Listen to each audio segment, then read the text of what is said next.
പൂരത്തിൻ്റെ കുറച്ച് ദിവസങ്ങൾക്ക് മുന്നിനായിട്ട് ഇങ്ങനെ കുറേ വേഷങ്ങളൊക്കെ വീട്ടിലേക്ക് വരാറുണ്ട് കേട്ടോ.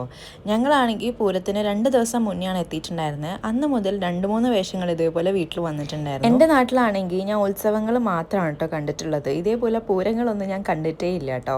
പൂരത്തിനൊക്കെ ഇത്ര പ്രാധാന്യമാണെന്ന് ഇവിടെ വന്നപ്പോഴാണ് എനിക്ക് മനസ്സിലായത്. ഇവിടെ ശരിക്കും പറഞ്ഞാൽ ഓണം വിഷുവൊക്കെ പോലെയാണ് കേട്ടോ പൂരം എന്ന് പറയുന്നത്. ഞങ്ങളാണെങ്കിൽ തലേ ദിവസം പൂരപ്പറമ്പിലേക്കൊന്നും പോയിട്ടുണ്ടായിരുന്നില്ല കേട്ടോ. ഭയങ്കര തിരക്കായതുകൊണ്ട് തന്നെ ഞങ്ങൾ വീട്ടിൻ്റെ പുറത്തേക്ക് ഇറങ്ങി നിന്നിട്ടുണ്ടെങ്കിൽ ഇങ്ങനെ കുറേ വേഷങ്ങളും ആനകളൊക്കെ പോണത് കാണാൻ വേണ്ടി പറ്റും കേട്ടോ. തലേ ദിവസം നല്ല രീതിയിലുള്ള ആൾക്കാരും തിരക്കൊക്കെ ഉണ്ടായിരുന്നു. എൻ്റെ വീട്ടിൽ നിന്ന് എല്ലാവരും വന്നിട്ടുണ്ടായിരുന്നു കേട്ടോ.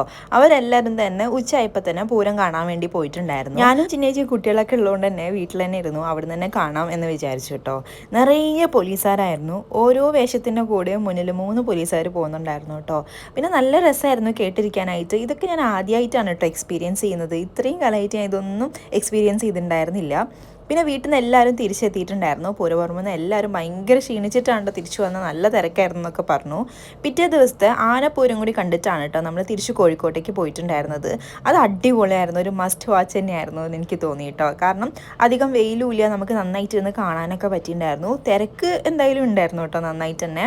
പിന്നെ കുറേ നേരം അതൊക്കെ കണ്ടതിന് ശേഷമാണ് നമ്മൾ തിരിച്ച് കോഴിക്കോട്ടേക്ക് പോയിട്ടുണ്ടായിരുന്നത്.